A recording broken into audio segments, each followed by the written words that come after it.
做这30几档的信用，我是好了了拍开。我为着安尼，大家唔知影想讲我拢趁个乌心钱，我根本我都无含。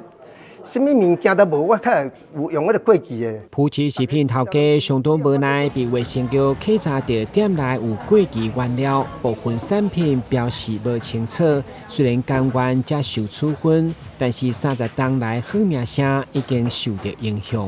这么摕着拢感觉讲哦，我是种乌心的，拢用过期一档的来做，互我感觉足心寒啊！我感觉卫生局是欠我一个公道啊。 13号店市员詹培雅、林美燕、陈怡珍、沈振东等人联合召开记者会，互普吉食品出面澄清说明，为何库房内会出现这个原料。迄是真正人去年人送来，迄个样品去年中秋要做，啊，阮都无用啊，拢无甲做。